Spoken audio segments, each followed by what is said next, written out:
प्यारे देशवासियों, नमस्कार। आज मैं आप सबसे 140 करोड़ लोगों से, बहन भाइयों से, सबसे एक बहुत बड़ी अपील, बहुत बड़ी निवेदन करना चाहूँगा। राष्ट्रीय सुरक्षा का जो है मामला है, ये मैं आपसे हाथ जोड़कर विनती करना चाहूँगा। अब आप देख रहे हैं हमारे पड़ोसी देश बांग्लादेश, वहाँ पर क्या हालात चल रहे हैं। हालांकि बांग्लादेश को बनाने वाला भारत ही है। बांग्लादेश को भारत ने बनाया था, यानी उस वक़्त की प्रधानमंत्री 1971 में श्रीमती इंदिरा गांधी ने इसकी पाकिस्तान के 2 हिस्से किए थे, जिसमें बांग्लादेश का जन्म हुआ था। शेख मुजीबुर रहमान उस वक़्त फिर प्रधानमंत्री बने थे, मतलब उनकी मेन भूमिका थी शेख मुजीबुर रहमान की, और उन्हीं की सुपुत्री पिछले 15 साल से बांग्लादेश पर सत्ता में थी। और अब वहाँ के क्या हालात हैं वो आपसे किसी से छिपा नहीं है। हालांकि इनकी बातें बहुत सारी और भी आ रही हैं कि इसके पीछे कुछ गहरे कारण थे, विदेशी ताकतों का कोई हाथ है, ये है, वो विषय अलग है। मैं केवल निवेदन ये करना चाहूँगा, विनती ये करना चाहूँगा कि बहुत बढ़िया हालात हमारे देश में भी नहीं चल रहे हैं। हमारे देश की सरकार भी तानाशाह सरकार है। तो मैं आप सबसे निवेदन करना चाहूँगा, देखिए वहाँ जो हुआ, वहाँ की जनता दुखी हो गई थी, युवा दुखी हो गए थे, सरकार उनकी सुन रही थी। आखिरी में युवाओं को ये कदम उठाना पड़ा, लेकिन ये कदम देश का नुकसान भी करता है। वो परेशान थे बच्चे, वो नहीं बर्दाश्त कर पाए और उन्होंने कदम उठाया। मैं अपने देश के युवाओं से, सभी नागरिकों से, 140 करोड़ लोगों से विनती करता हूँ कि हमारी तानाशाह सरकार को हम प्यार से समझाएंगे, इनको रास्ते पर लाएंगे, मगर हम ऐसा कोई काम ना करें जो बांग्लादेश में हुआ है।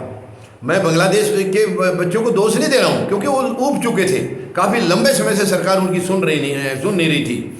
लेकिन फिर भी उन्होंने जो कदम उठाया है उससे सरकार तो गिर गई है। वो प्रधानमंत्री वहाँ से तुरंत देश छोड़ के निकल गए। अब आज वो हमारे देश में फ़िलहाल हैं, लेकिन फिर भी हम ऐसी सिचुएशन, ऐसी स्थिति ना आने दें, ये मेरी अपील है।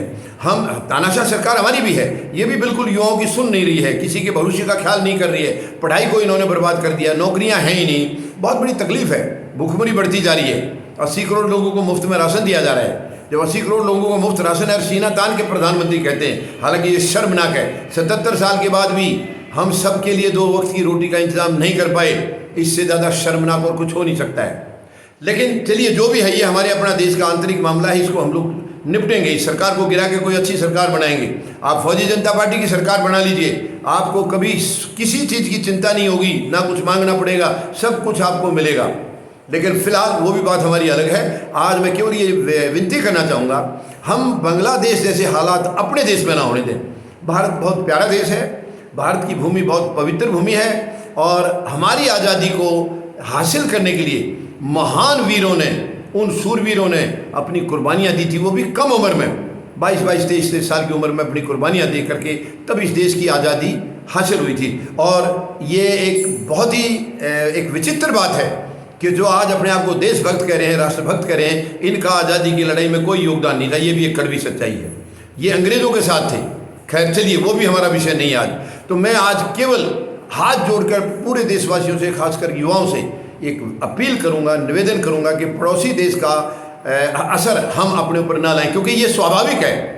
जब पड़ोस में आग लगती है तो उसकी आँच जो है अपने तक भी आती है, लेकिन हम उस आँच को अपने तक ना आने दें, क्योंकि इससे देश बर्बाद हो। ठीक है, मान लीजिए ऐसे हालात होगी, सरकार गिर गई, क्या, लेकिन देश का नुकसान होगा बहुत कुछ। अब वहाँ पर देखिए, प्रधानमंत्री वहाँ से देश छोड़कर आ गई हैं, उसके बावजूद भी 125 लोगों की मौत हो गई हैं। तो देश का नुकसान तो हो रहा है।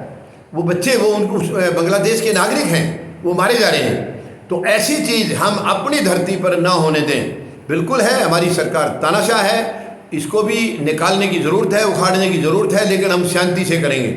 हम भारतवासी हैं, हमारे अंदर मादा है, तभी तो 10 साल बर्दाश्त कर लिया इनको, वरना इनकी हरकतें तो शुरू में देख ली थी। ये सरकार देश हित में नहीं है, राष्ट्र हित में नहीं है ये सरकार। देखिए, ना इन्होंने बहन बेटियों की इज्जत का कोई ख्याल किया, जबकि बेटी बचाओ का नारा दिया, ना युवाओं का इनको ध्यान है, ना किसानों का ध्यान है। किसानों की आय 2022 तक दोगुनी करने की कही थी, आज 2 साल हो गए हैं, वो कहाँ दोगुनी के आदी भी नहीं रही है। तो हर वर्ग के लिए इन्होंने बहुत कुछ लंबी लंबी बातें कही थी। इन्होंने तो कोविड के टाइम में जो हालात हुए देश में, वो इनकी बनाई हुई वो थी, हालात इन्होंने बनाए थे। कितने लोगों की मौतें हो गई हैं उस वक्त, और जो वैक्सीन दी गई है वो उनके साथ धांधलेबाजी थी, उन कंपनियों से इन्होंने चंदा लिया। तो ये हर चीज़ की साजिश में ये सरकार शामिल है। लेकिन हम इसका ऐसा असर ना करें, नेगेटिव असर अपने ऊपर ना लाएं, और अपने देश में, भारत पवित्र देश है, इसमें शांति बनाए रखें, किसी के बहकावे में ना आए, पड़ोसी की हालात के ऊपर हम उसका रिएक्शन ना करें। धन्यवाद। जय जवान, जय किसान, जय हिंद।